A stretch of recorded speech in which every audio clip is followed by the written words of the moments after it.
After a chat I had with the Syrian Encyclopedia on 1 Corinthians 8:6, I thought I might make an addition to my response to Shadid Lewis, who made a response to James White on 1 Corinthians 8:6. I had a different take on 1 Corinthians 8:6 to James White regarding the Shema. When James uses it to refer to the deity of Christ, he and others have made the point that Paul is alluding to the Shema, and that the fact that Jews knew from the Septuagint that Yahweh is the one Lord. Now, my initial way of looking at the text was that I agreed that the Shema was being alluded to, but I did not see the Tetragrammaton there.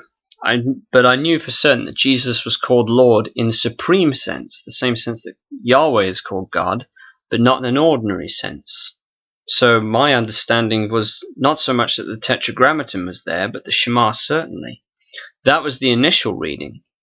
However, I now understand the Shema point that James White and others have taken properly. I've understood their point properly. So I'm not so concerned about the position that they are taking.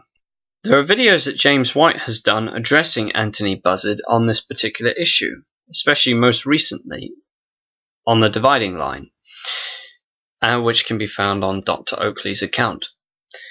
James White is not the only one who's made this point about the Shema. Daniel Wallace, I assume, has pointed this out, and Wayne Jackson has alluded to this point about the Shema when he was addressing the topic of eternal sonship, which interestingly is an article that Shadid misquotes in his response to Addendum, if I recall if it's the same article, I'm not sure.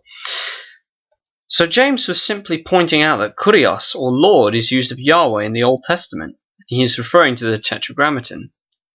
If White's assertion is right, then Shadid's point about Genesis 18 and Genesis 32's usage of Kurios, or Lord, is moot.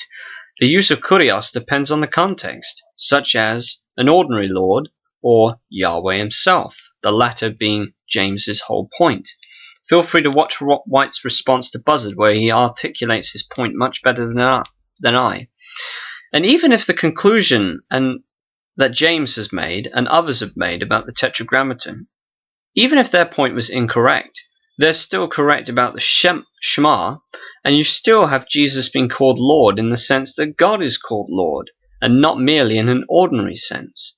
So Shadid's point about Kurios is still moot, because Sarah and Jacob are not using Kurios in reference to Yahweh God. Even if James's Tetragrammaton point was incorrect, you are still stuck with the deity of Christ based off my initial perspective of the text and what the text says. Remember, Jesus is called Lord in the sense that God is. Fact. But if James is correct about the Shema point, then that's even more of a bonus win, and still Shadid's point about Kurios is moot, as I said before.